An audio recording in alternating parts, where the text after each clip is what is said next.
By the flag of the United States of America and to the republic for which it stands, one nation, under God, indivisible, with liberty and justice for all.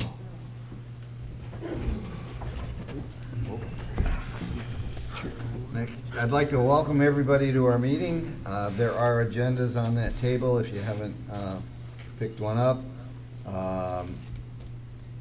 Agendas and minutes from prior meetings are available on the township website. Tonight's meeting will be conducted in accordance with that agenda as and if we amend it in just a few minutes. Other individuals, in addition to the ones sitting up here, that are here on behalf of the township are Mason Masson Minnick of Carlisle Wortman and Jason Longhurst of Norwalk and Frost. So, Mr. Secretary, would you take roll call, please? Sure will. Borschman. Here. Ritchie. Here. Branchaw here. Lormer. Morocco. Scarborough. Here. Searcher. Here. We have a quorum. Thank you. Next item is approval of the agenda. You will note that the agenda on your computer screen is slightly different. Megan basically combined the Dunkin' Donuts public hearing with the approval that was under regular business, as well as the Clarkston Retail Management public hearing with the approval. And there, it's all, we'll just take the public hearing and the ultimate decision-making at each time separately. Move to approve the agenda as amended. Support. All in favor? Aye. Aye. Opposed? The agenda is approved. Next item is public comments for items not on the agenda. This is an opportunity we provide to our people in the audience, both present in person and online, to make any comments that they want to on items that are not on the agenda. So I need to emphasize that. If you want to talk about something on the agenda, you will be given that opportunity when we get to that item. So if anybody has anything that they want to bring up that is not mentioned on the agenda, I will open up the public comment section at this time. Anybody? Don't all jump at once. How about online? Is that a pop-up? Is somebody pop up there? What was? That's AI. Is it? No, there's only, what do we got? Megan and somebody else online, right? That's the note taker. The note taker. The note taker. Yes. Okay. All right, so, one last time, no comments from anywhere. I'll close the public comments section. Next item is our public hearing. Our first public hearing is what is referred to as PC File 2026-002 Dunkin' Donuts Site Plan Amendment. This is for a amendment to a planned PUD on Sashabaw, a little bit south of Walden Road, the south side, no, the west side of Sashabaw. Megan, would you like to provide a summary of this request? Sure. This unit at the end of a building was part of the Walden Village PUD, and it was specifically part of the town center PUD, and that PUD was approved in, I think originally in 1997, and then it was updated in 2003. The reason that this is a minor amendment, this is a PUD amendment, and one of your tasks tonight is to decide whether it's minor or major, is that if they're making any changes to the site whatsoever, it needs to come to you for that decision, whether it's minor or major. And then if it's minor, you can make a decision on it. If it's major, then you make a recommendation to the township board. What they're proposing to do is to reoccupy that end unit that currently has a drive-through window and a drive-through message board with a Dunkin' Donuts. That addition of a new directional, and that includes the addition of a new directional sign and two-way finding pavement markers, the addition of a new height restriction gateway, a digital menu board and a canopy, and the addition of new drive-through curbing and a barrier-free ramp.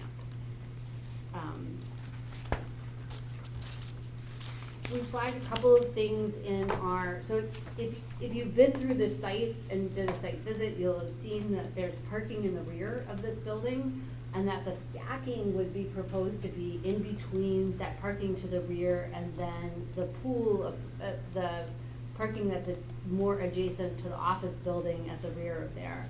And then talking to initially, when we got this, we ran it by the township engineer who's here tonight, but also the fire marshal. Both of them expressed verbally to me that they didn't need to do a review of something where you have these few improvements.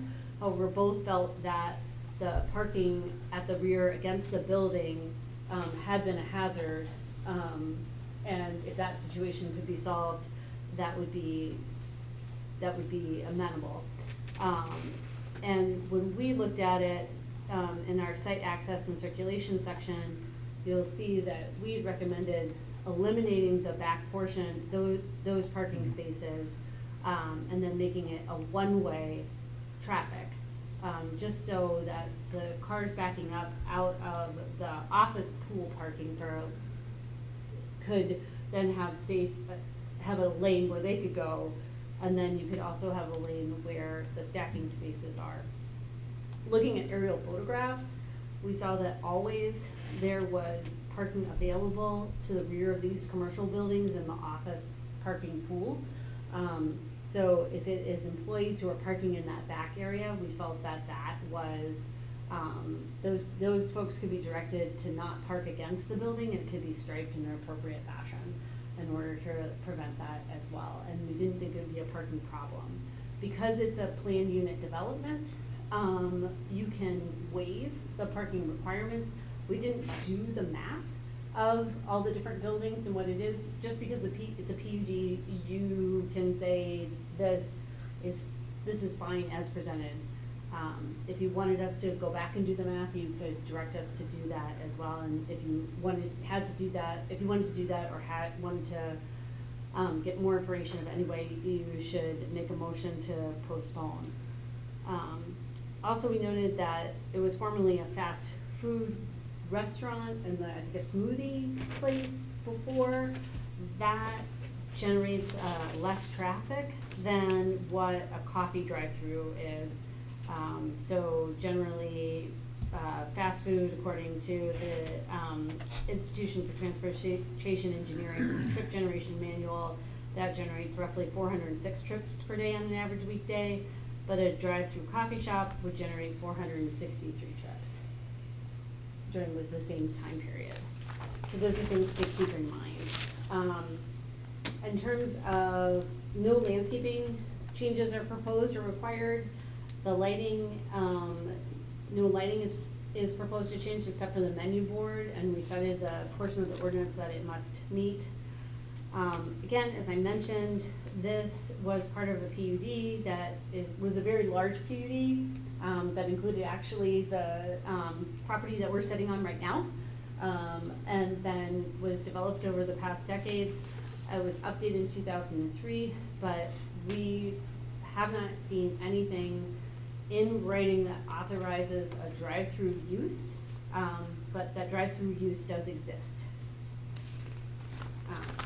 So we noted some required site plan information on our letter, including the location of the barrier-free ramp, a note that there's no change to the landscaping or the lighting plans on the site plan, and that the applicant should provide measurements for the menu lighting signs. Those things we felt were minor and could be submitted with construction plans.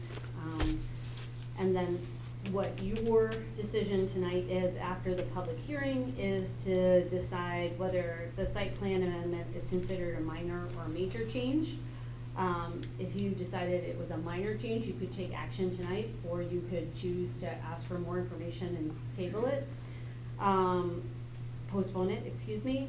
Or, also, we would ask that you give your, guidance on how you felt the circulation of the drive-through, should happen in order to not interfere with loading, parking, and the general circulation on the site. We recognize that we don't live here and we don't use this, facility as much as you do, and you may have other insights. Jason, you got anything? No, those are the Okay. main concerns were the Well- stacking and the traffic circulation. Planning commission members, if you got anything specific to what Megan said, let's keep it focused on that, because I'd like to get to the public hearing. I just want to make one point that it has been a coffee house in the past. It was like Caribou Coffee and, Bean and Tea or something. It's been a couple different coffee houses before. It was like the smoothie place and everything, so I mean, it's maybe not as successful as maybe a Dunkin' Donuts would be. Okay. Joe? Just had a question for Megan. And I might have misheard it. You said that the parking spaces at the back of the building, between the building and the stacking lane, you were recommending be eliminated. But then I thought you said something about that would be used for employee parking, or did I mishear that, or? I was just stating that if that area currently is now used for employee parking, it would be something that the owner of the building could communicate to all the tenants that no one's to park there, and also it could be striped no parking in order to enforce that. To enforce the elimination. Yes. Got it, okay, yeah, confusing. Anybody else? At 6:12, I'll open the public comment section of this application. Anybody in the audience have any comments on this? One in the back. There is one, yes. Just one. Can you come to the podium, state your name, address, and then give us your comments or questions? It's just a general statement. I'm Andrea Bader with Jeffrey Scott Architects.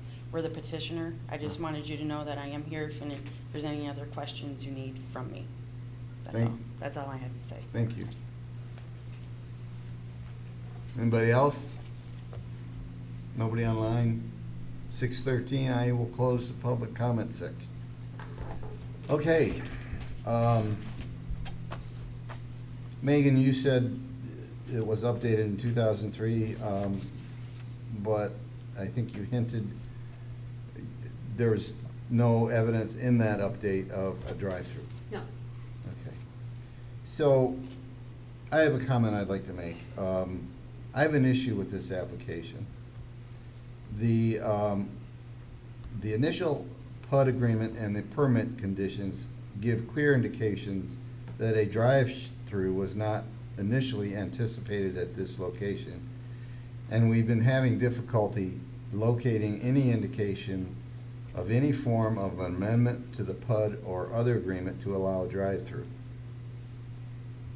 How can we decide if this is a major or minor amendment without knowing what the PUD agreement or subsequent amendments, if any, call for?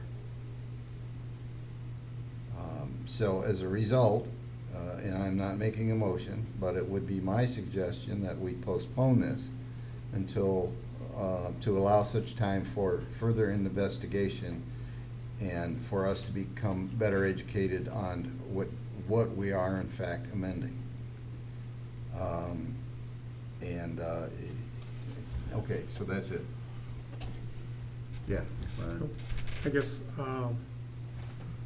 I listened to what you said, and I think, I have two feelings on that. If we don't have any evidence that drive-through was ever authorized, then in my mind, this change is gonna be a major PUD change. If we can find evidence that the drive-through was authorized previously, and now we're just putting a new business in there, then I feel that this amendment would be a minor change.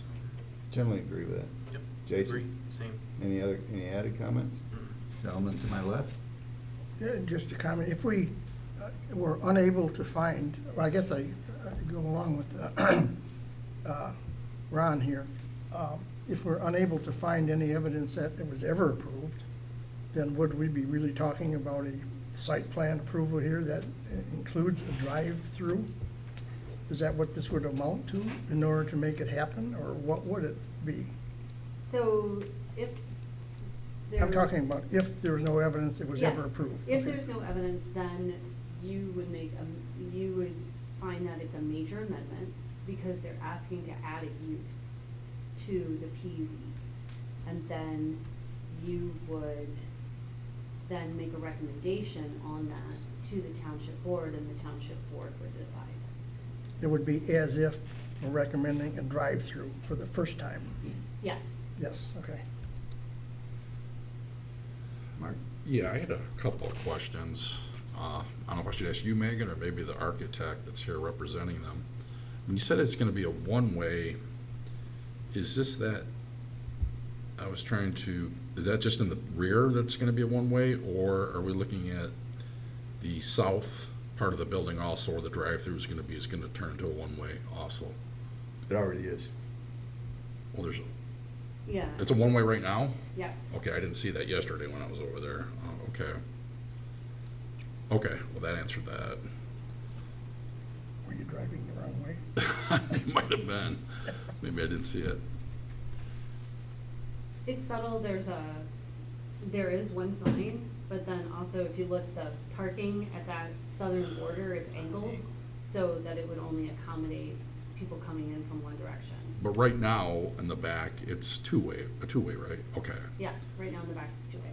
And is there anything in their plans that would define, maybe I'm getting ahead of myself if this is gonna come back to us, but, okay, well, I'll hold off on that question then. Sure.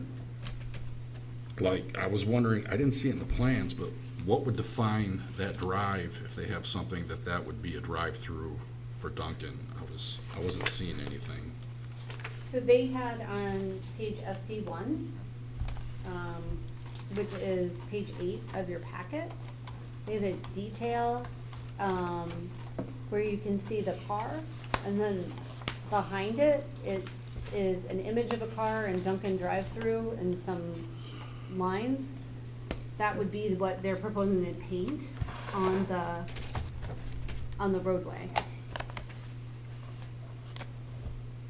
Okay, I was talking more specific is, you came into the complex, you know what I'm saying? No, they have, I didn't see anything in the package that included that.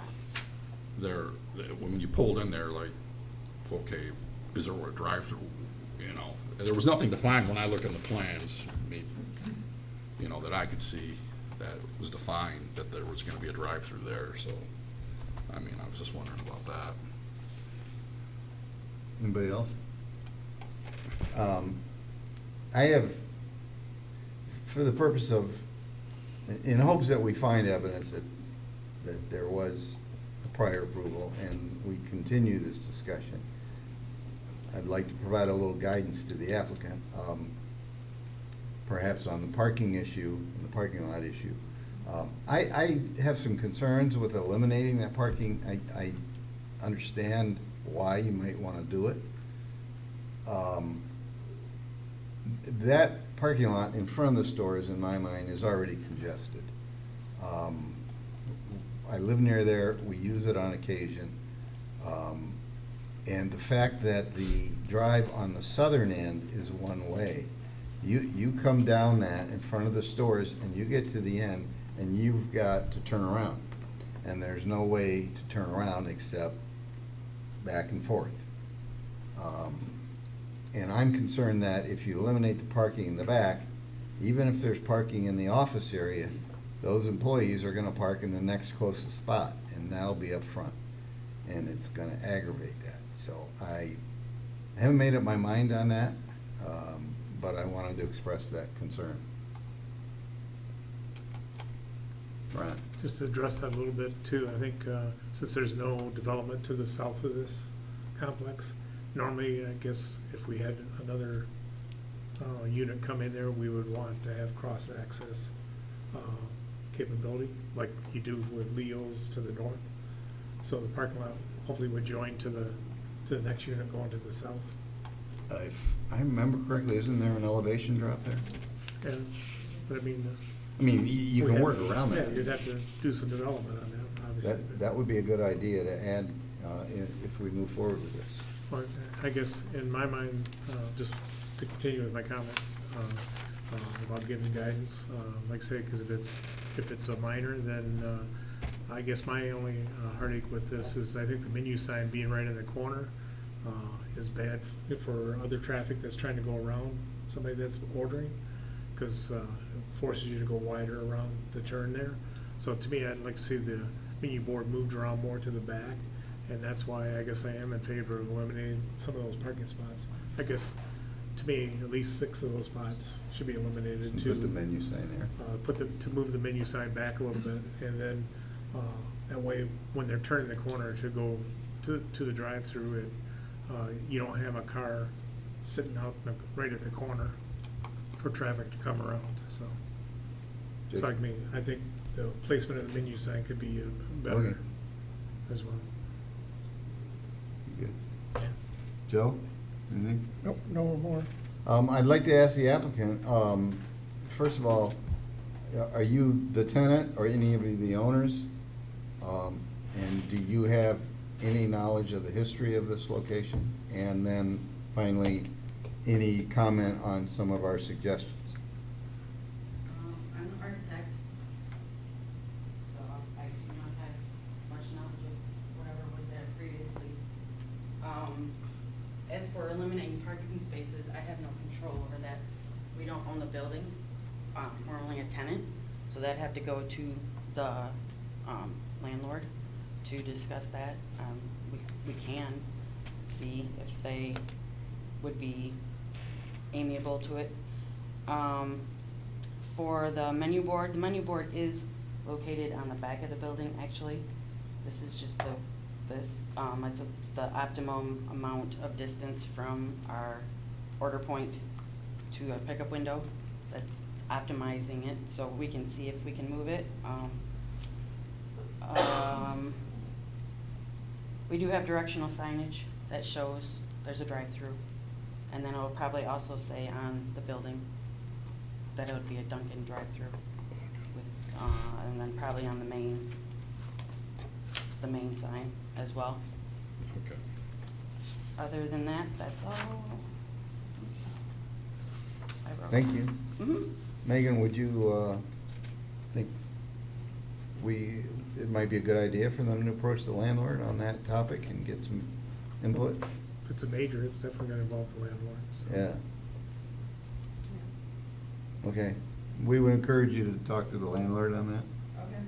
And apologies on sheet ASP1, which is sheet 6. There is new directional signs. There's one at the entrance, and then there's one proposed at where if you were coming off of Sashaba and you were turning left, it's right at that corner. Shows it on this view right here, the wayfinding signs. I apologize. Anybody else got any comments?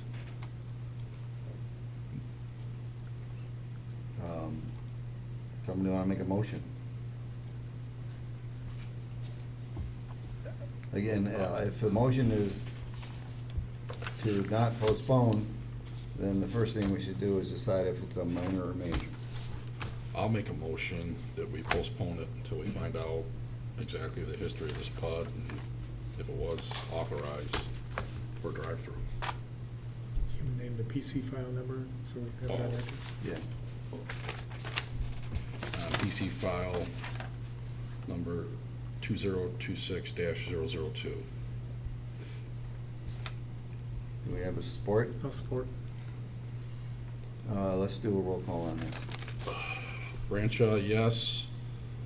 Scarborough? Yes? Suture? Yes. Ritchie? Yes. Borschman? Yes. Motion carries. Thank you. And I would also ask Carlisle Wortman to thoroughly research all records of approvals for the Walden Village Center PUD, including PUD amendments, special land use, site plans, et cetera. Landlord might have something too. Who? The landlord, True. I think it's Joe. Okay, moving on. Next item is another public hearing, PC file 2026-003, Clarkston Retail Management. This is a request to rezone the currently combined parcel of the CVS at Sashaba and Maybe and the Chase Bank immediately north, to rezone them from C2 to C1 Pro, or Pro C1. Pro, as we all know, but for the benefit of the audience, specifics, or refers to a specific ordinance that is in our ordinance that allows us to include special provisions on rezonings. So again, for the benefit of the audience, Megan, would you summarize? Sure. This is the property that is at the northwest corner of Sashaba and Maybe Road, where Chase Bank and a CVS are. Both of them are currently on the same parcel that's approximately 3.38 acres. What the applicant would like to do is to separate the parcel that the Chase Bank is on and the parcel that the CVS is on. They previously, as was noted in our review, had gone to the Zoning Board of Appeals in order to get variances for both lot size and lot width in the C2 so that it could be split. They were granted those variances, but they didn't take action on them and have them approved by the county within a year, so then those variances died, for the lack of a better word. And then when they applied again, they were denied by the Zoning Board of Appeals. So working with the applicant, we had suggested this vehicle of a planned redevelopment overlay rezoning, because it allows a rezoning to C1 or any zoning district, but with a site plan or other things attached, which traditional rezoning just to C1 would not. So that's the reason for the PRO, as the chair said.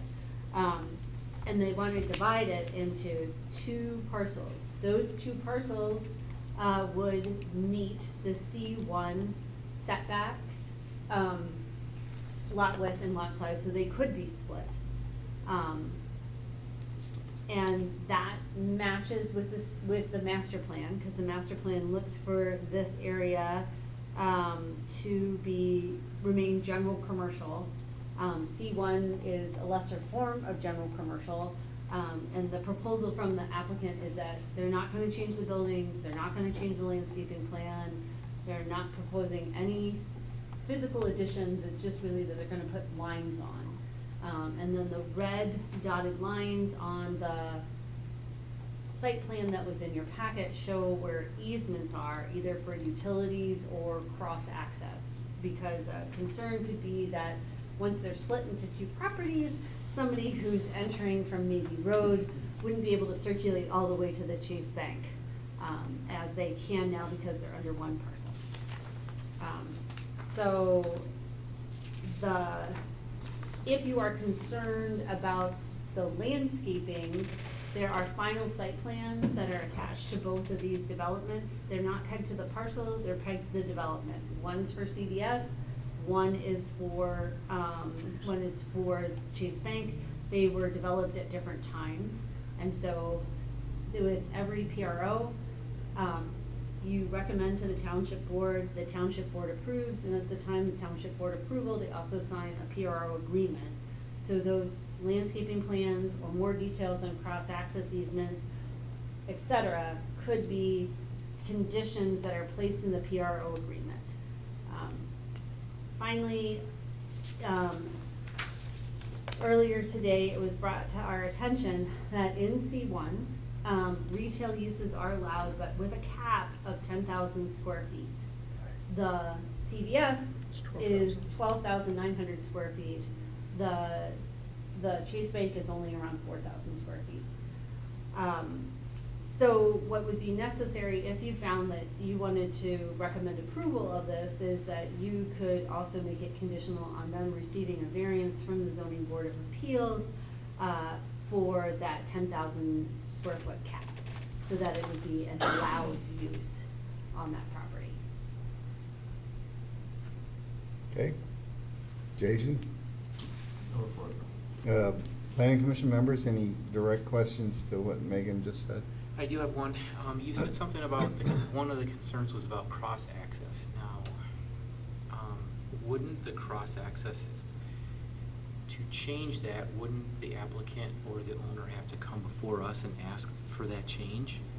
So essentially, this is also a site plan amendment that they would be asking, and I think the applicant, I know their architect is here, could answer more questions about what those easements are. Yeah.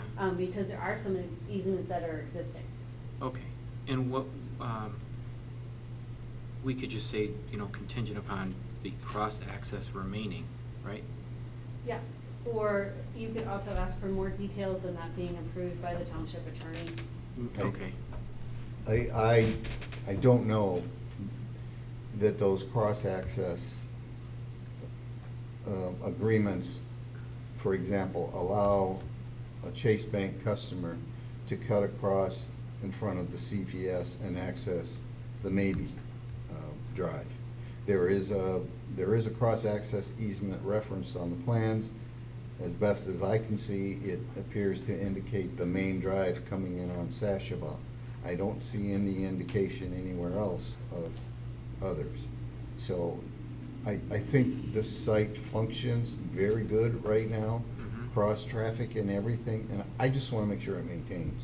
Yeah, me Me too. too. That's the Yeah. same thing. Not only the front cross-access, but the back cross-access. Yeah. too. Mhm. That's my concern, is that, hey, this is a good thing. I'm in that area all the time, like weekly, and I won't say I cut through there weekly, but I'm at that location all the time, so. Getting all his money at the bank. Let's put it in. Joe? From a technical point of view, if we, this pro business, we've got little to no information on that at the moment, right? And, well, whether we do or not is immaterial at this point. Could we make the pro comments or requirements or whatnot relate to this cross-access easement as it, remains today? Right. As a requirement, so it must be there forever. Such a condition, in my mind, see what Megan has to say, could be included in the motion, but I think it would have to be reviewed by legal, and we would have to provide some guidance to legal as to what exactly those easements should achieve in layman's terms. Do you agree? Yes.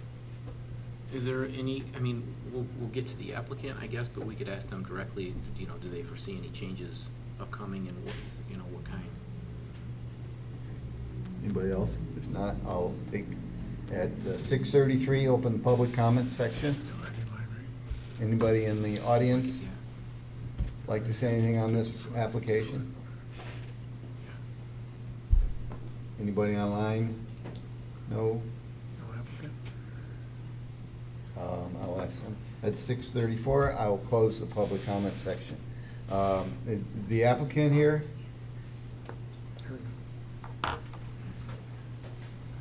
Good evening. Keith Lutz with API. I'm here representing Clarkston Retail Management. Mr. Sammy Patak has also joined me here tonight.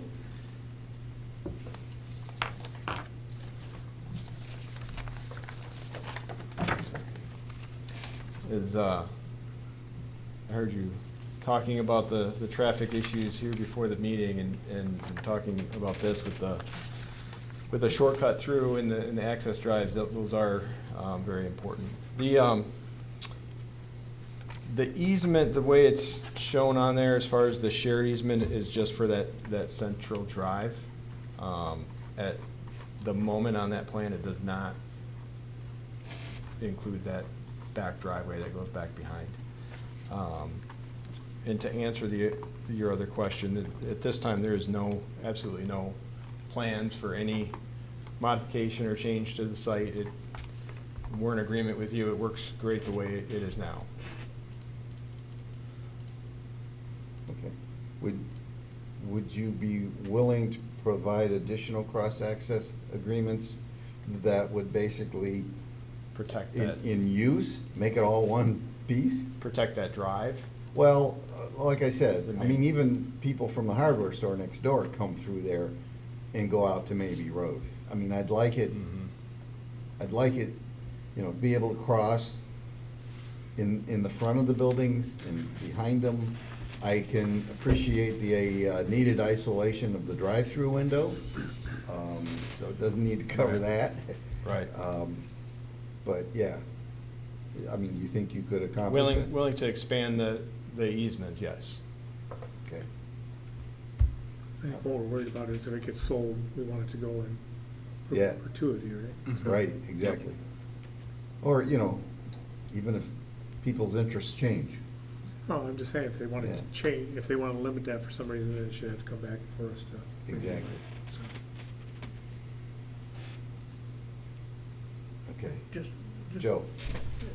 just for a better understanding, what exactly does this accomplish, this lot split?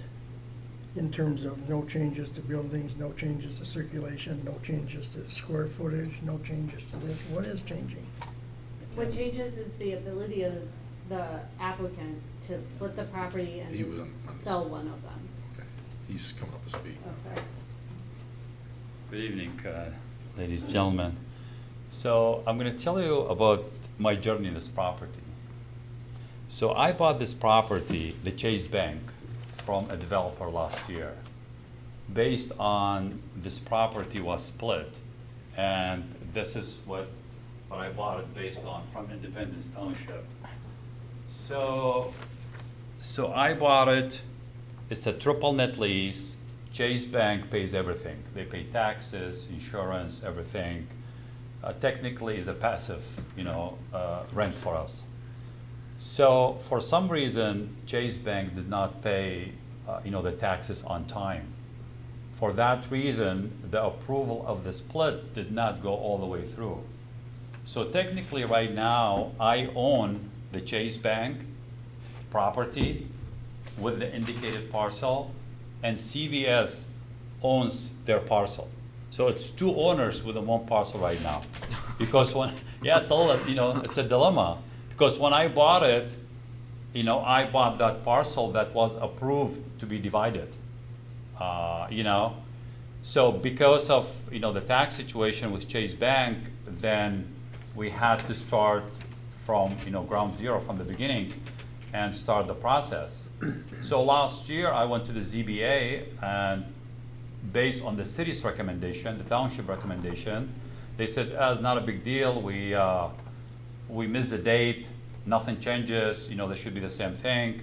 So based on Independence Township recommendation, we went to the ZBA, and then the ZBA rejected us. They said, not for any obvious reason, they said, we're just not authorized to split a property. So the ZBA board before us, they split it without even them having the authority to do that. So I was like, well, what do we do now? I have a land, I pay for it, I don't have a split on a parcel. So they said, well, the best way to do it is we recommend that you go to the planning commission, and the planning commission has the authority to split, the parcel, or to give you the approval on the split. And based on that, we're here today. So that answer, to answer your question, it's Right. because of that, we're trying to split it. Chase Bank is staying, we're not changing anything. CVS is staying, so there's no changes to the property whatsoever, not now, not in the future, and we can include that in the minutes on part of the approval. As far as the easements, look, I don't own the whole property, so I don't have the ultimate power. I'm gonna try my best to accommodate, your request, but at the end of the day, the buck stops, with the CVS owner, and they can say yes or no. you know. As is right now, I think we have an easement, and I'm gonna try to get, you know, whatever you recommend, and we'll shoot for the best, you know. So with that being said, I mean, this is where we are today, you know, with this little bit of dilemma, you know, where we at. Is it a dilemma, Megan, if we ask him to agree to the easements, CVS can't change the easements without coming before us anyway, right? So if there's anything that is changed that's material to the property, it needs to go through site plan and a special, and it needs to go through a site plan amendment. So that's the reason that, one of the other reasons that they're here.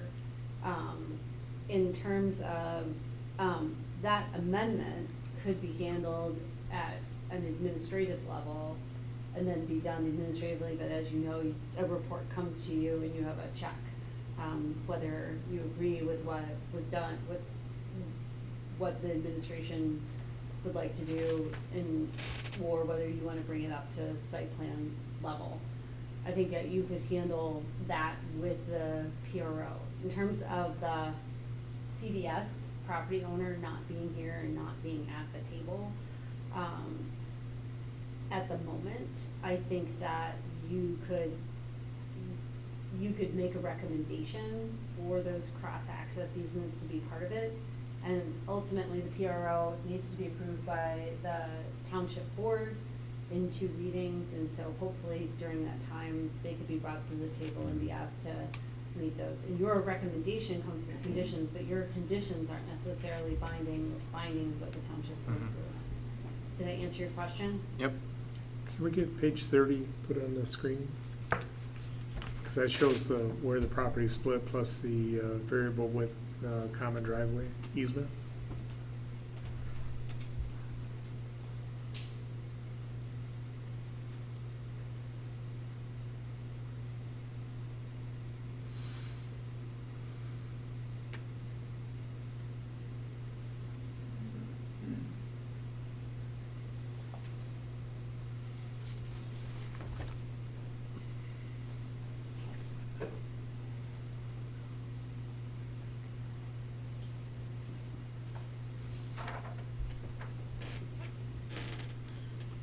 If I may.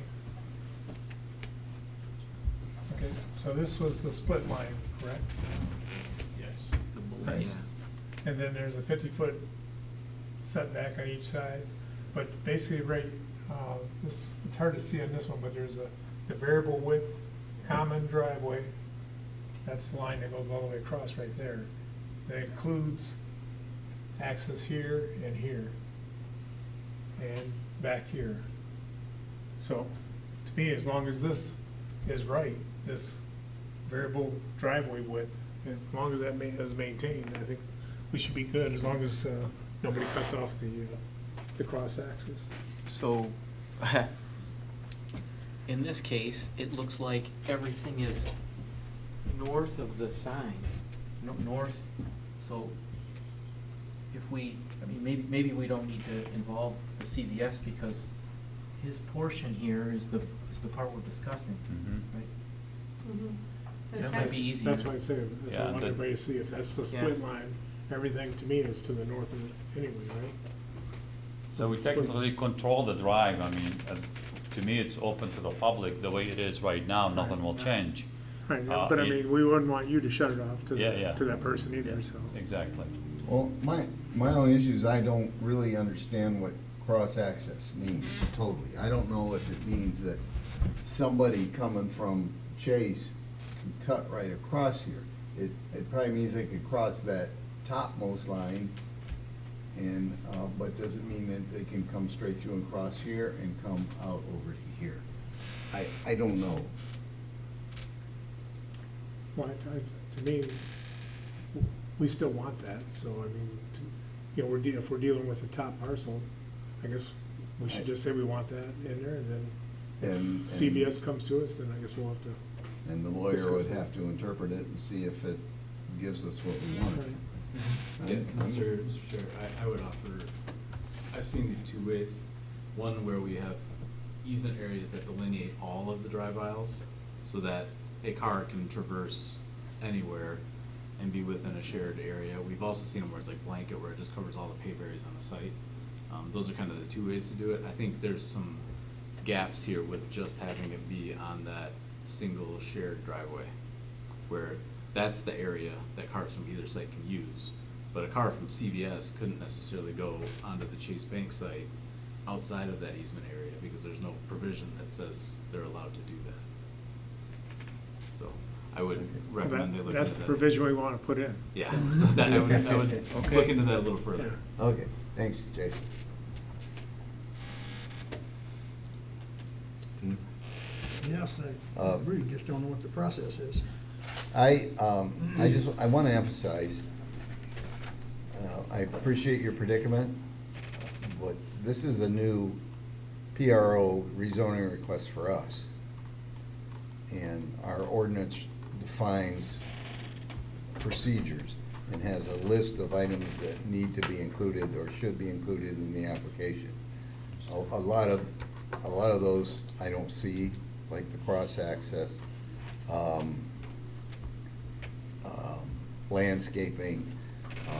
I mean, in those, in a pro, we have a pro agreement, as Megan mentioned. And those documents, the full site plan gets incorporated into those agreements by reference and is attached to it. And that's our benchmark for anything that may happen to that property down the road. If we don't have those things at this point in time, they don't get attached to the pro agreement. And that's why we're kind of making an issue of some of these things. I'm getting the impression, I'll speak for myself, we like this site, it works well, it's good, we want to accommodate you, but we don't want to sacrifice our ordinance. And we don't want somebody to come down the road 10 years from now and say, well, you let them get away with a pretty minimal application, why won't you let us? So we feel we have to do our job. I hope you understand. You know, I completely understand where you're coming from, but I would ask you if you can, make an exception because of the situation that we are in. Just because, this property was purchased based on already being split by the township. Also, we're open to have restrictions, so we can maybe limit the use. You can attach that, to the decisions. I'm open for that. As I said, nothing is changing. Everything is exactly the same. And also, I have some limitation. Chase Bank has been leased. It's a triple net lease, and I have no access to it. So I can't get their plans. Basically, they leased it, and it's a ground lease, and we don't have no access to them whatsoever. So there is some limitation.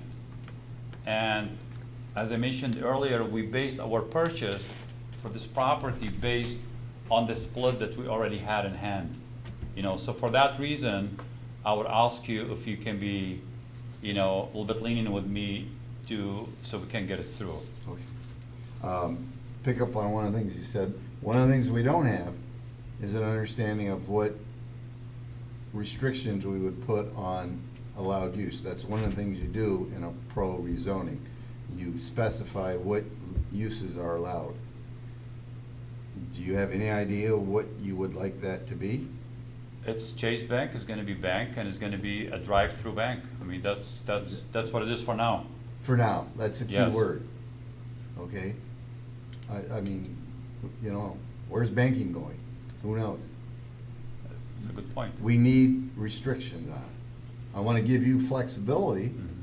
but we need to know what restrictions are I on the think use. one of the restrictions you're looking at, most likely, I'm speaking out loud, so correct me if I'm wrong, is that they won't put a use in there that's more intensive than what's already there.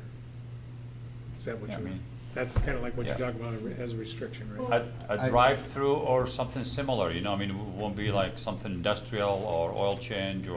He has to Yeah. present that, that's not to us to, Yeah, An option is it could be as simple as what the C1 uses are that are allowed, and just referencing those right now. It's actually a great idea, because it used to be, the same zoning, and we're staying with the same. We're not changing anything. I'm open to that. I think it's reasonable. So, okay. So going through this, I made some notes here. If we wanted to move, I'm not putting words in anybody's mouth. If we wanted to move forward tonight, my suggestion would be that any motion contain these conditions.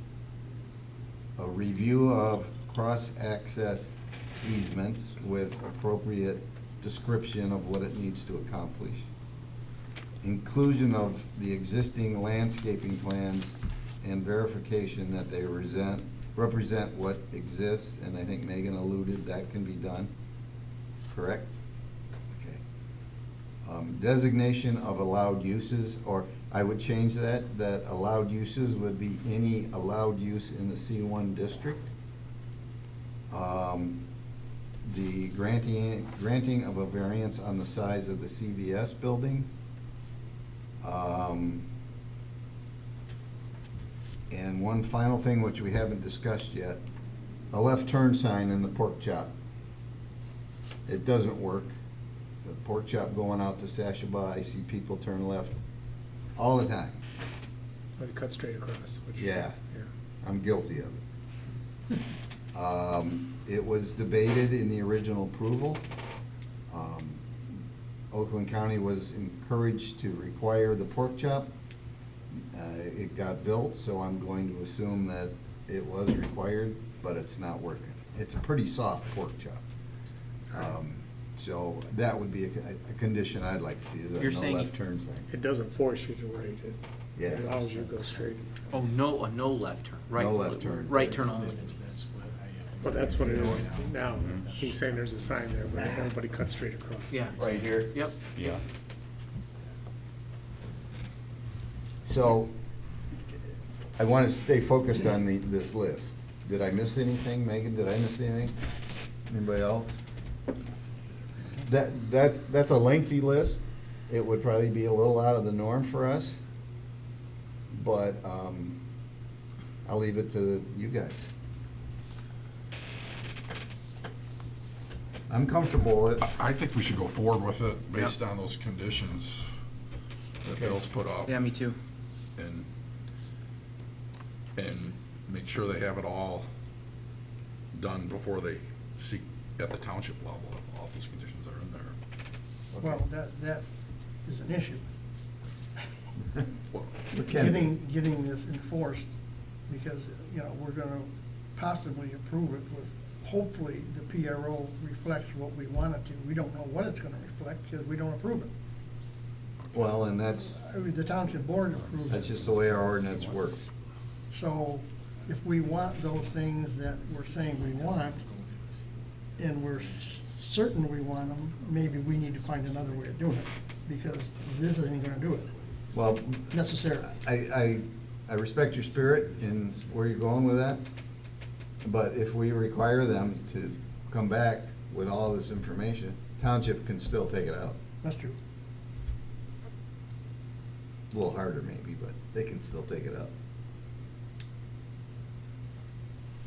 I just don't wanna kick the can down the road Yeah. and end up having another discussion like Tuesday night, again, on something that we could have solved here. And then if you're saying you don't really see a way to solve it in terms of putting it in concrete, then so be it.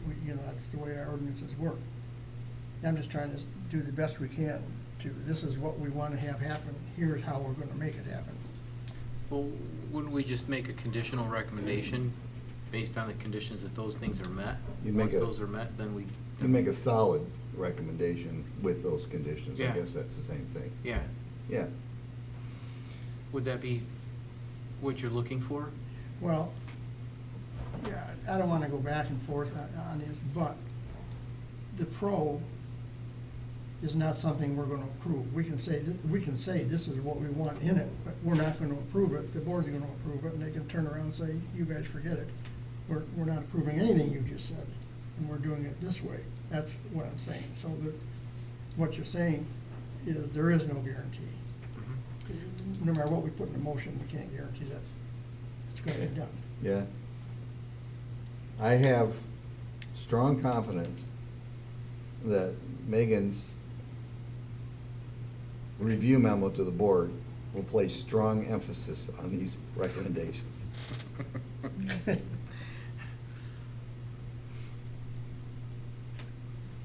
We'll be All right, pardon me? Oh, I can offer some clarification on what those memos look like if you'd like, to the I've- township board. I've seen them.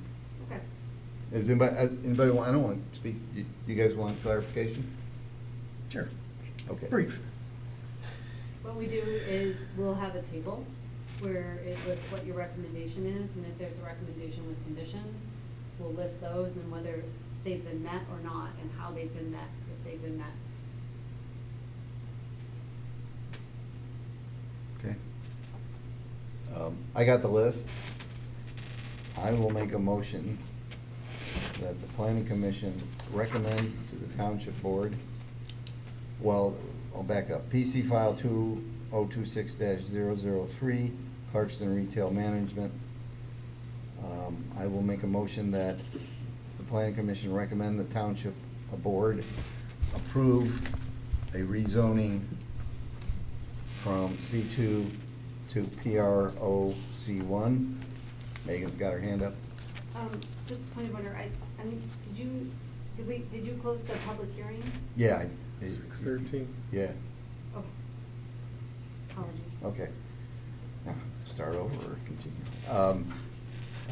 From C2 to Pro C1, and that recommendation is subject to the following: review of cross easement agreements that exist or will exist on the combined parcels that clearly provide for cross movement of vehicles and pedestrians across all parcels from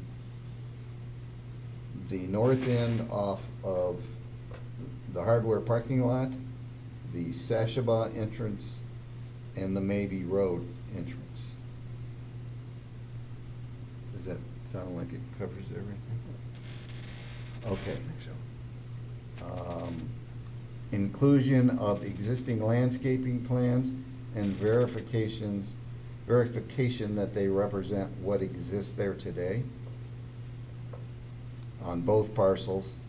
Designation of allowed, now, correct that the restrictions on allowed uses is that allowed uses will be limited to any allowed use in the C1 zoning district. Them attaining a variance from the ZBA on the size of the CVS store, and a left turn lane, no left turn sign on the pork chop at Sashaba. I'll support. You better roll call. Yeah. Scarborough, Yep. Schercher, Yep. Brancha, yes. Ritchie, Yes. Borschman. Yep. Thank you. Thank you. Okay. Next item is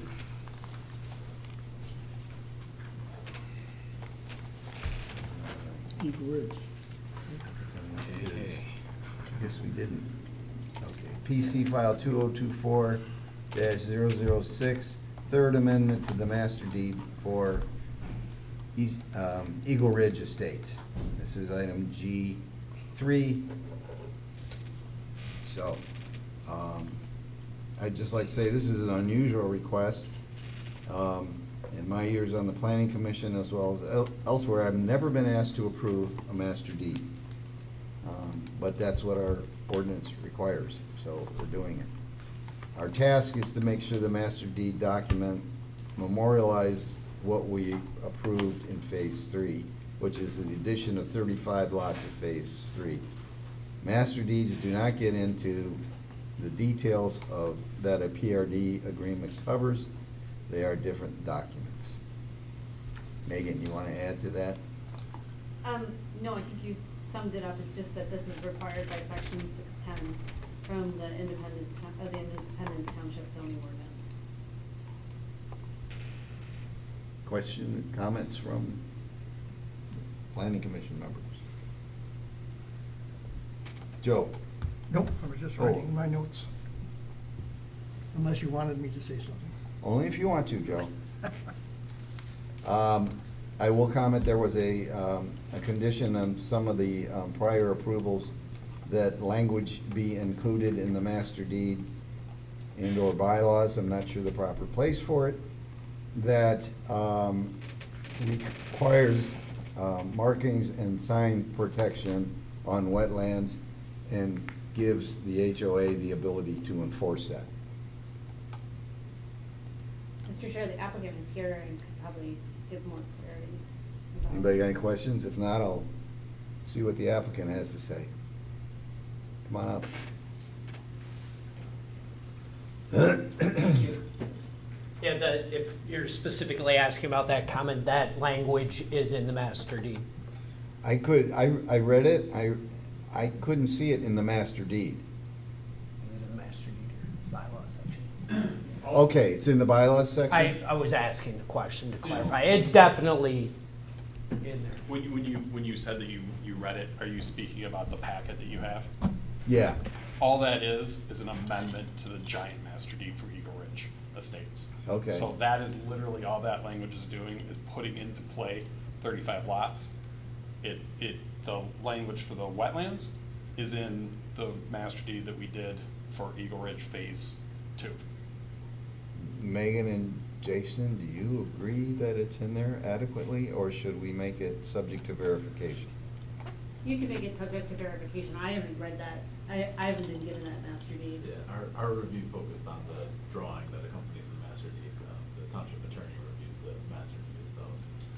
Yeah, Right. we put that in there last time. I mean, it was, Yeah, this we was had the- big discussions, the signage went up when we did Phase 2B, and that was, I mean, So, you yeah. know, I recall that coming up in the approval for phase 3, and It was actually originally discussed in phase 2, and that's Right. when we originally added the language.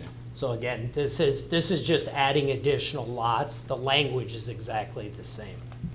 Mr. Chair. Language hasn't been touched. Yeah, Mr. Chair, I think you could add a condition that it would be verified by the township planning consultant and the township attorney. Yep. And my understanding is the well location, you'll remember those discussions, that was resolved the other night at the board meeting. And I think the permit, the road maintenance agreement issue has been resolved. 100%. Maybe not to our satisfaction, but it's been resolved. Questions? You guys? Good. So this would be a simple motion to approve the master deed? I'll make a motion to, PC file 2024-006 to approve the third amendment to the master deed for the Eagle Ridge Estates. With your review. case. With verification Of, of the, Required language for markings and sign protection and enforcement. Sign protection for wetlands and enforcement. with By everything Bill just the, said. by the homeowners association. I'll support with that amendment. Want a roll call? Yeah, Scarborough, yep. Ritchie, Here, yes. Morshman, Yes. Branshaw, yes. Yes. Suture. Five. Thank you. Thank you. thank you. Okay. Item G4, PUD zoning ordinance amendments, review of materials for the joint board meeting. Megan. Hi, I included in your packet. Thanks, Jason. A presentation and a draft memo to the Township Board and Planning Commission, plus the report that was done by the subcommittee, and then a report that was done by Dick Carlisle listing histories of PUDs. I threw everything in the kitchen sink in there, knowing you would appropriately give me direction in terms of what's necessary and what's not. So I apologize for the big packet. I'm sure over 100 pages was intimidating when you first opened it up. But most of this material I think you've seen before. If you have any edits to the memo or to the presentation or recommendations on what to include as background materials, you very much welcome that. I thought it looked pretty good. It could be overwhelming. From my perspective, I think your cover memo would be the first thing. And I would suggest that in that you ask them to review all the attachments and pay with close attention to what we want to achieve, what we want to achieve memo. To me, that, and I mean, I was involved in this, so I got my own opinions on it. That really gets as close to the detail of what we want as anything in here. So I think it would, to encourage them to pay close attention to that document and to come to the meeting with an understanding of the goals and be ready to ask questions. And then the second thing would be that memo I referred to. And then I think it would be helpful to have the other stuff in there for reference in case they want to look any further, but that's my thoughts. Just my comment about, thing in the part where it talks about the different points Yeah, in there. that's what I call the what we want to Yeah, achieve. yeah, I mean, I don't agree with all of them, and I guess, to me, some of them fight against each other, like, in one section, you say you want, large buffer zones, and the next section, you get to a point where, you want all, open area to be centrally located. So what happens if you put a bigger buffer zone in because you wanna save that open area, but it's part of the buffer zone, but then you say, well, the buffer zone needs to be centrally located, or the open space needs to be centrally located. To me, some of those things need to be recommendations. You got some of them down as you want, mandate these certain things. To me, I think what we need to do is say, these are things that we want to, we'd like to achieve. But when you look at the topography of different parcels, like I'll use Ardmore on the, I guess it'd be the east side and the south side. We saved a bunch of trees and put the open area along, which was essentially a buffer zone. So we made the buffer zones Yeah. quite big, but it was also part of the open area that we were trying to save. So I mean, but it's not in the center. So I mean, I guess that's what I'm getting at. It's like to say you want, to mandate, things to be in the center, then that fights against sometimes, what you're trying to save as the buffer zone too. Because if a guy leaves the open space in the center and then cuts down the trees to, to the outside, then to me, that's not always a good thing as well, so. What I was trying to achieve, I agree with what you're saying, is in the process, we saw too much focus on buffer zones when you could have had a good solid woodlands that was in the center of a piece of property or perhaps connected to an adjoining piece. And I think there's a balance there. Maybe there's a way I can reword that. Well, I'm just saying, to me, the word, a couple of them you got it's like mandatory or. Yeah, I didn't I guess mean to that. me, we should have, when you're doing stuff, here's our recommendations, these are things we'd like to see.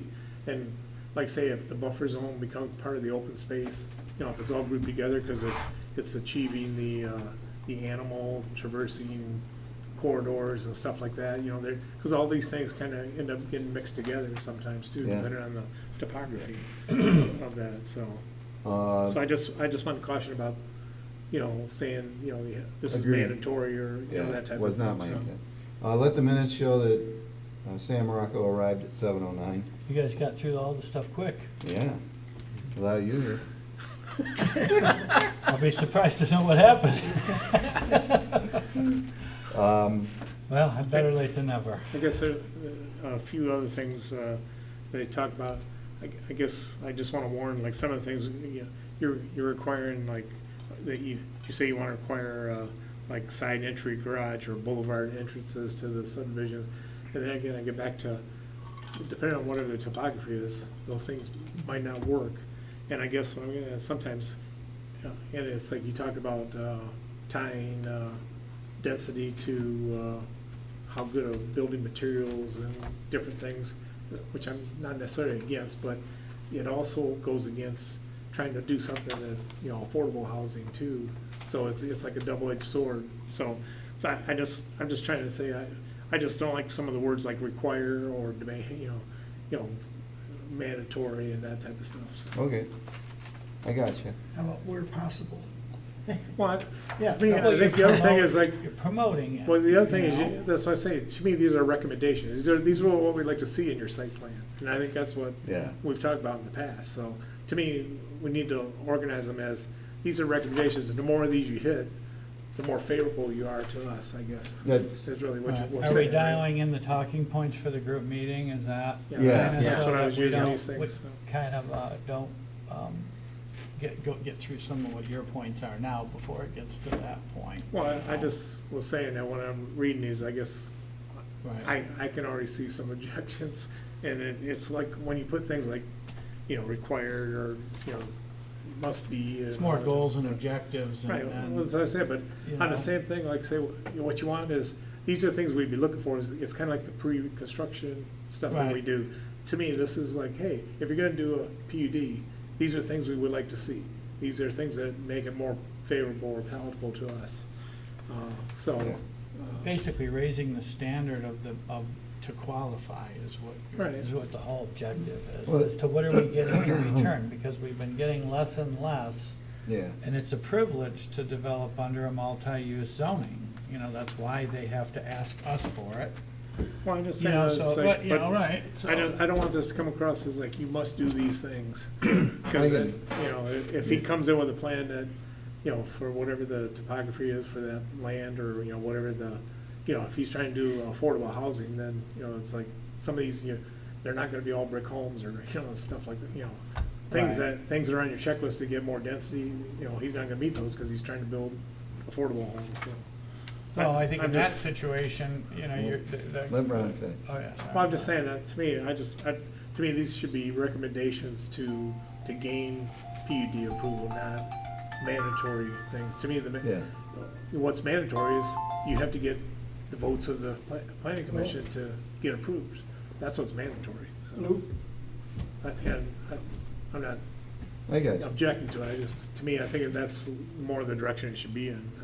You may be a better wordsmither than me. Do you want me to do it? I'm glad to do it. Try and, Well, Soften it up. I would recommend, so the point of this meeting is to ask the township board and the planning commission, what are your expectations and what would you like to see out of this process for revising the PUD regulations? Based on Commissioner Ritchie's reaction, I would say keep that memo as it is, because it spurred conversation. And then based on what you said, Mr. Chair, is to put that first in the packet and put all those other supporting ones maybe as links where people could click to if they wanted to see those, rather than putting it in a packet that could become intimidating. Like I say, I think your explanation of the different, the PUD, the PRDs, and the clusters and all this stuff, I mean, those are good explanations, and the other things are good. Like I said, I just didn't like the words, must and required and demand, and, Right, because and- to me, it's like, it depends on the project, because, I can look at, you guys listed all the different, like, PUD things that happened over the last number of Right. years. Well, I can, since I've been here for a little while, I could say, well, we did all that because of this, this, and this, and looking back, it's like, if it was a clean slate, you could say, well, we should have done this, then this, and this, but when we were making a decision, this was the story and this was the situation, so. that's, why the decision got made the way it did. Bill, Joe's got something to say. Yeah, I missed something, sorry for the break. I gotta watch things.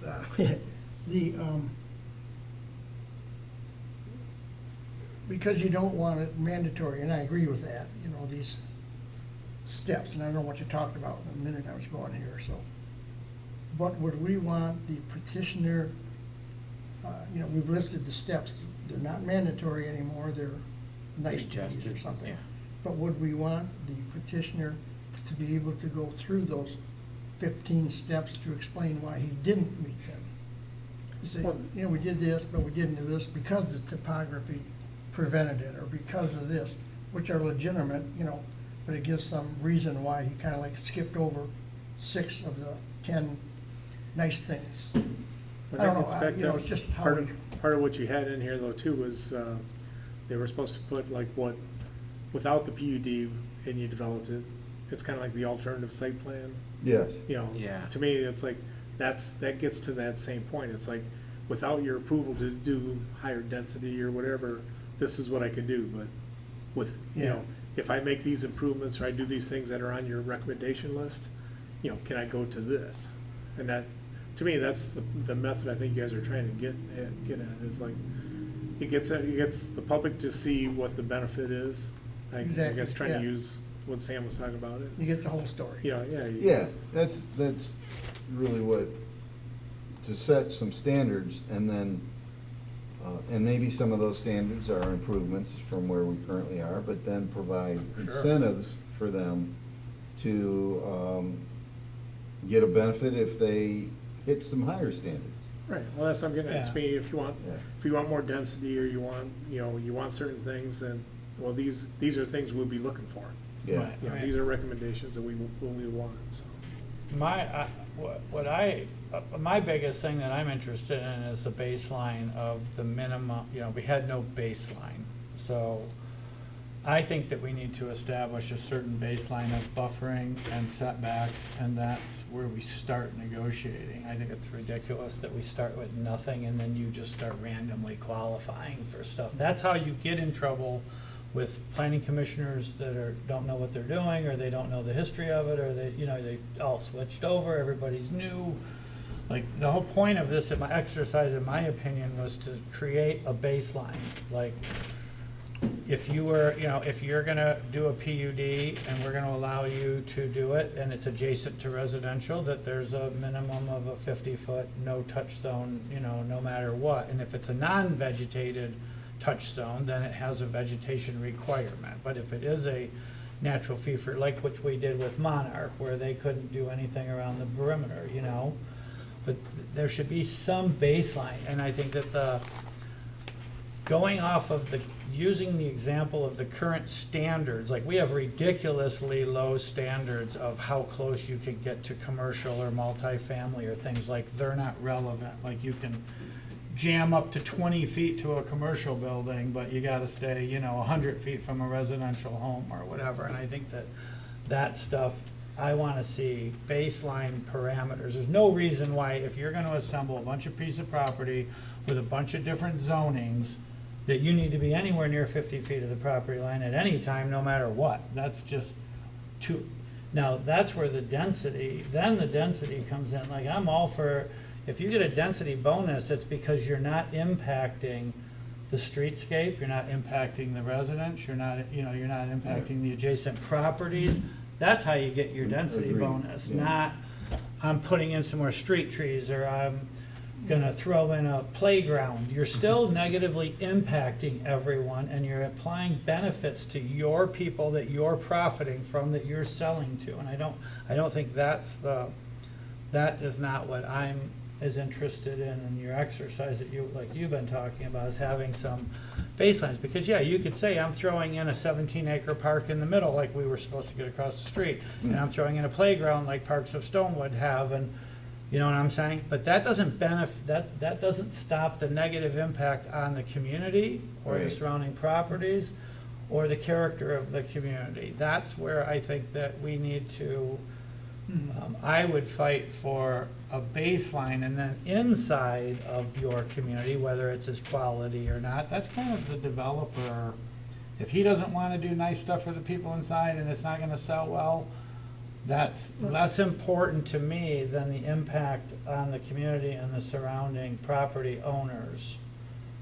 So I just want to throw that perspective out. That's where I'm looking at it from. And then, if you want density, move it further back off the road, put a better boulevard in, put a playground in, save some woodland so that you don't have to, vegetate, Right, I just right. want to make sure that there's that we're looking at, because that's a gift to let someone, because when the township board or the supervisor makes comments like there's only, 5 properties left that are over 5 acres, that's absurd. There's tons of property in the township that are 50 acres and 70 acres and huge developments, because all it takes is you to assemble some property. And then it's a huge parcel. So to say there's only so many over 5 acre developable parcels is not an accurate statement, because we have mechanisms to change that. That's how these big developments get, assemblages of parcels. Right. So, it's really, we have the ability, if a quality project, we can create lots of large parcel housing developments with the, with the PUD technically, right? We don't have a limit to how big it can go, do we? No, but I think you're having a great discussion about what you want the PUD to be, and the point is to have those discussions with the township board. And what's before us is to look at the packet and what was appropriate in that packet to go to folks to prepare for that joint meeting. So was there anything in that packet that you felt shouldn't be there or needed to be edited? I mean, I think. I was speaking to that. He did say that, but I think that we want to have a you want to be able to have people push back a little bit and create that so it's not soft. Yeah, I was only saying that because I don't want it to be like, this is the Hard planning line. commission, Right. you guys don't agree with this today? What the heck? Yeah, no, I can soften it up a little bit. Well, I don't mind. I'm just saying, as long as this isn't I guess I didn't want it to come across, this is the final thing from the planning commission. This is what you guys should It's do. a good starting, it's a good Right. starting point. Yeah, I just wanted to be, but- to me. Let's have dialogue based on this. What do you guys think? What doesn't get talked What's in up, here what's about down? is we don't know, you never know what the parcel is that's coming in front of you. Right, You know, how it's you don't gonna know comply. if it's steep or, wet or, whatever it is. So, I mean, the topography has a lot to do with what's gonna go on the property.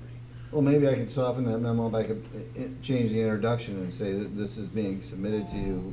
This is what the planning commission generally feels they would like to achieve in this amendment, and this is being submitted to you to seek your feedback. Yeah. Like I said, I think to me, what we're trying to do is, it's kind of like the pre-construction meeting. To me, this is, if you're gonna do a PUD, these are the things we want to see, and that's what Right. you're saying. We don't really have any instructions or expectations, so, what you're worried about is like, we got new planning commissioners, it's like, well, we don't know what's supposed to go in a PUD, but if we have these recommendations, it's like, hey, these are things you should be looking for, these are things Right. that we want. I don't So think it's it helps inappropriate both ways. to And- fight for a minimum standard, which is what this But you two Does. disagree on that then?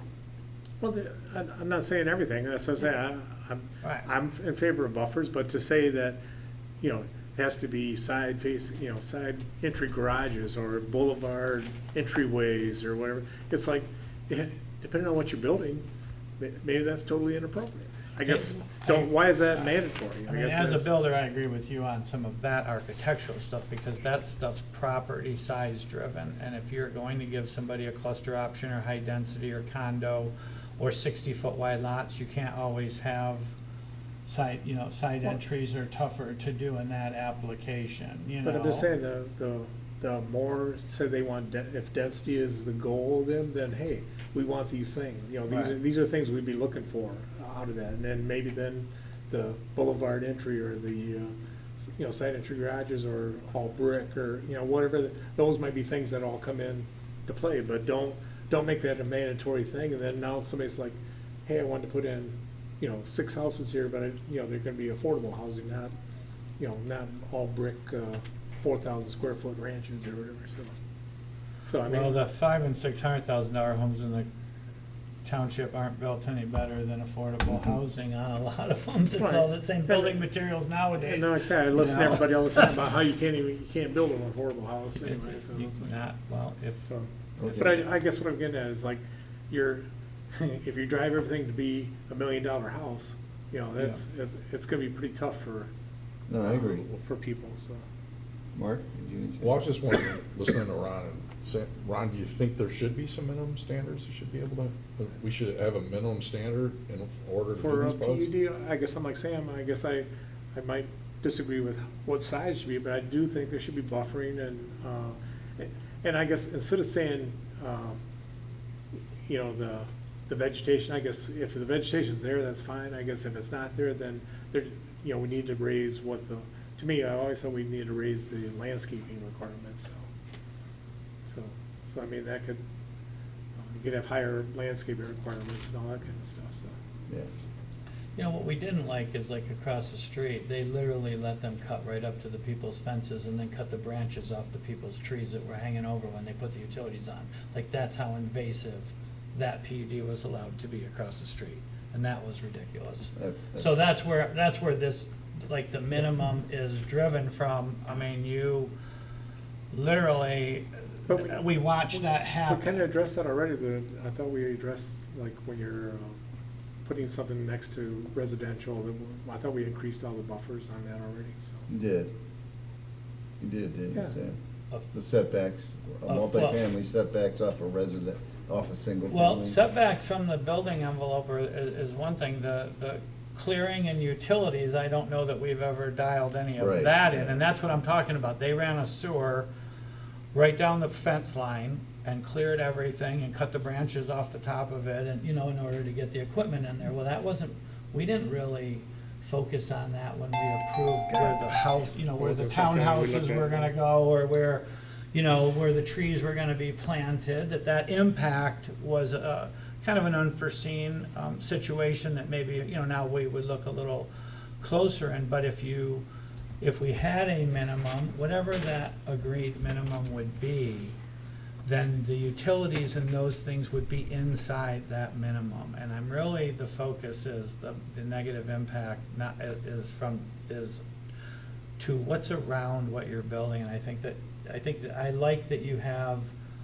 things for them to push back on or have a conversation and try to settle, because it's gonna be a lot harder for us to go to a meeting with the township board and start throwing things on top of the pile and hoping they're gonna bite. I'd rather have them Ask for more. try to push. That's true. Well, of course, we think that we're asking, what would make it the absolute best? Is that realistic? That we don't know yet. But we're trying to ask for what would, in a perfect world, what would be, all of these suggestions would be great if we could get away with it. Okay. But I mean, in my opinion, let's break them down then, how we would, that's what I think the meeting's gonna do, is kind of put a line on Like I said, what you're asking I think for. developers should just know that if you're gonna develop, Huh? if you're gonna do a PUD development, that there's things we're gonna be looking for, not, you can't just do whatever you want, so. And that's what I think, Yep. since we don't have any guidelines, and Yeah. that's what's happened to us. Guys, anybody else? No. So maybe just changing in this memo to the Independence Township Board of Trustees of what do we want to achieve, before what do we want to achieve, right now it says, after further deliberations, the planning commission has drafted the following summary of guidelines, goals, and objectives that we see as critical to such amendment. Maybe instead, the following guidelines, goals, and objectives for a starting point of discussion, we have some diversity of opinion within the planning commission about these. We'd like you to consider, Mhm. basically, right, That's fine. however you wanna word it. You wanna do that, or? I think that's. Did I give you this in Word? I don't know, but we can, if everybody's fine with that, then we can massage this. We'll work together. And then if you didn't have any changes to my memo or the overall presentation to kick off that meeting, then we'll just go forward with What you started. With that memo, then this memo from the board, from you to the Board of Trustees amended the presentation, and then everything else will be a clickable appendix that somebody could click to rather than it's in the packet. The only thing I would change to yours was what I suggested, if you have, you know, ask them to review, and, well, if you're gonna eliminate or have a link to most of the other stuff, maybe you don't have to focus on the, what do you wanna achieve memo, just ask them to, come prepared, with an understanding of our goals and objectives and to ask questions. Something to that effect. Simple. Have you got any feedback from the powers on that meeting? No, I have not. I have put in a general request. I expect once this is done, what I'll do is I will submit a more formal request. Okay. Okay. I'd like to keep it moving. Yeah. Okay, everybody okay? Move on to the next We item? got the money in the budget for that one. Yeah. All right, next item is North Sashaba. Don't really have anything to report with my being laid up at the back. It kind of, it was on hiatus. I think I'm feeling good enough to resurrect that. The next thing Joe and Mark and I need to do is go around and find some examples. Megan asked us to find some examples of campus-type settings that we think are well done. And if any of you guys know of any, I would ask you to let us know. I'm not sure what your campus-like Can't- settings it- of. For Sashaba, like what the goal, one of the goals of the Pine Knob area is to develop campus-style settings. I can send you a definition that I pulled off of ChatGPT as to what that means, if that would help you. In my mind, the McLaren Center at White Lake and Dixie is probably an overdone example of that. It's very, very nicely done, but I think if we did that on Sashaba, we'd use up all the land. Where would that apply on Sashaba? Well, the guy that wants to put the piece at the corner of Fleming's Lake. I mean, Right, but those are condos.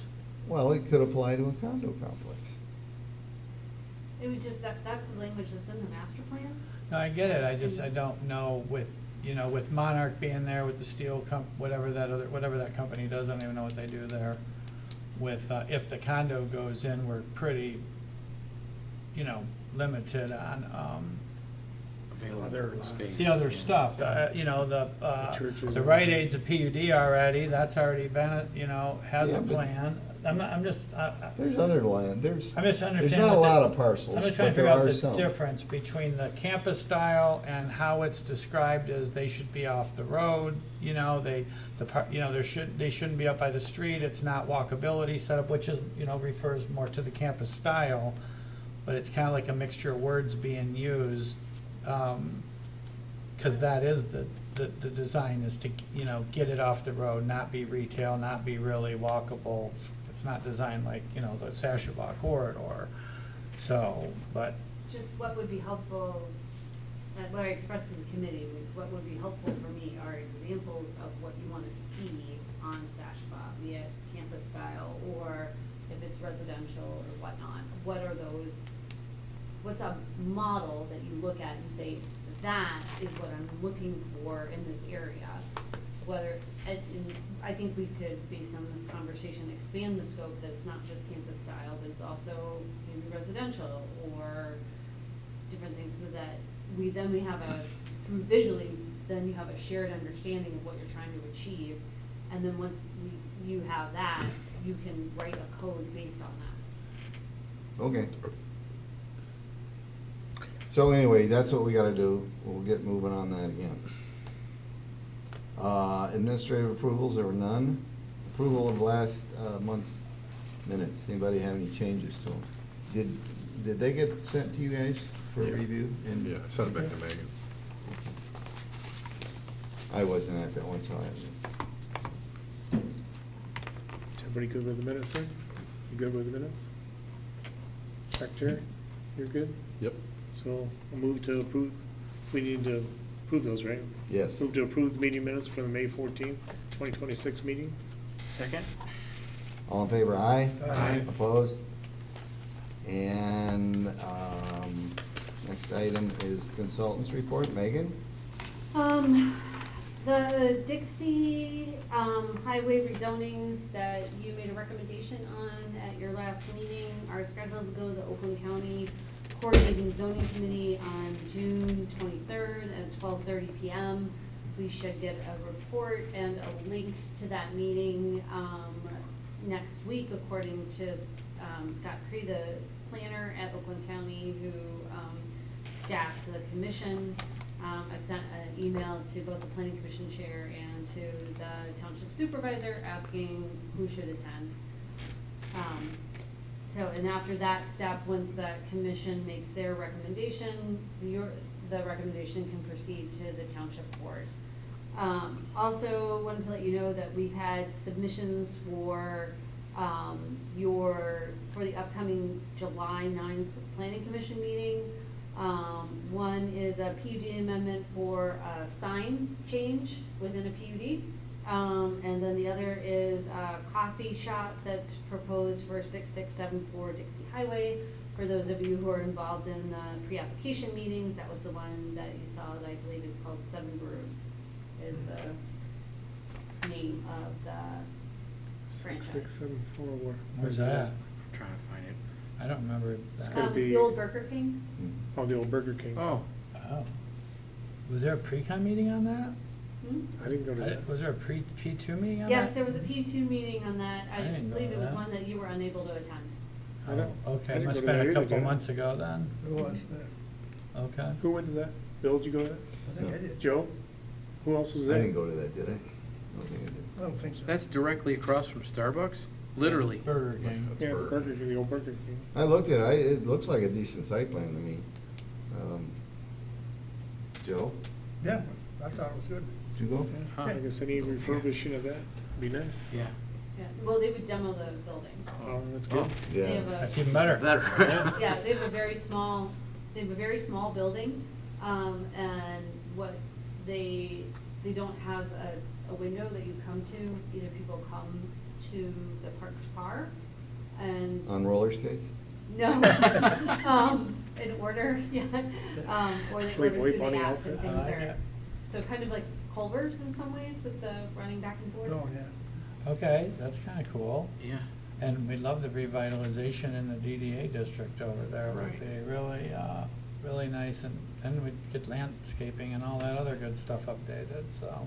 What happened to the Culvers, was supposed to put in the dual drive throughs? Did they decide not to do that, or? I'm unfamiliar with, That got approved like a year ago, it seems like, so. It's been a long time. Yeah. Yeah. I think that was before I was on PC. Really? That's a Right. long time ago, if that was. Yeah, a couple of years, man. Yeah, It was, I think you were on it. that would have been, would that be a special land use to add an addition? We approved it, but I never saw any Second activity on drive-through. it. you Kinda like a McDonald's, how And they have the does- two does it dual expire? drive-throughs. if they didn't pull a permit, it would expire after a year. Do we need to do anything, review that? No, they gotta come back and ask and start again. Yeah, they Well- wanted to. Yeah, I'm just, okay. I go back to the county, I told Megan I would attend that meeting. It's virtual, right? Correct. I don't know if Chuck's gonna attend, we'll see. I don't know if anybody else here wants to attend. When is it? You said the 23rd? The 23rd at 12:30. I don't know that, It's not Do part they of wanna the limit public it to- hearing? I think it's a public meeting, it's not a public hearing. I've only attended, for a master plan, including your master plan. And generally what they do is they, would go through the review that was done by their planner, talk about any comments, and then they, for master plans, they make a motion as to whether it is,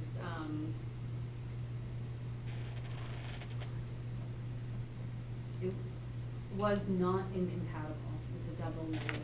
Right. Okay. But I haven't been for a rezoning. Yeah, well, fun, that'd be fun. Okay. That it, Megan? From my end, yes. Discussion, anybody got anything? I do. Sam? I was approached by the liaison to the zoning board of appeals, and he wanted to find out if, where we were at, or if we would be working on changing the ordinance to take away the, zoning board's authority on Use variance. use variances. And then I asked him, I said, well, what is the opinion of the zoning board? And he said that the zoning board was in favor of having that taken off of their plate. I did meet with the West Bloomfield supervisor, and he also said that they, that's becoming more and more common, that like the situation of it dealing with signs and other things other than dimensional variances, that those should go to the township board, not to the appointed zoning board of appeals, and that the zoning board of appeals would be better suited to stick with dimensional variances that have to do with construction, and the sooner that we do that, the better. So it's basically, I think, striking a line out of the ordinance or two. It's not a rewrite, or shouldn't have a whole bunch of cost to it. It should just be something that we could review and get some intel from them to make sure that we're, that the data that I'm getting is correct. And I don't know if Dave can confirm that or not, if he's been part of those meetings, but that's what I'm being told, and just was asked to bring it up at our meeting, if we could get that on our agenda soon. We always recommend that use variances not be allowed. Okay, well, that's another good. So what is the what would be our next steps to do that? And again, we're not rewriting an ordinance, we're just striking out that authority for them. Well, it would be a zoning ordinance amendment. Right.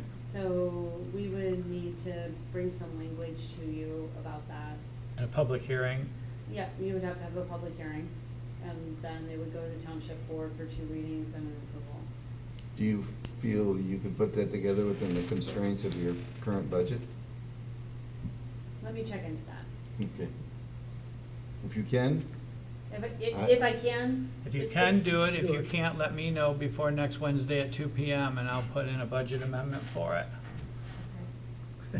Well, that's what the process is. Yeah. So I don't want, because I gotta get that approved before we can get it on the next agenda. So, if we could do that, that would be really helpful. Okay. Dave has extra money, let's give her some. I can't imagine it's gonna be too much, and I know that we do have some in there, but it is a joint, I think it's a joint effort between all of the boards for that understanding. Charge it to ZBA. To happen. Well, whoever. Okay, anybody else? Okay, motion to adjourn, please. Move to adjourn. Support. All in favor, aye? Aye. Approved. Thank you. What happened? Did you guys approve the drive-through?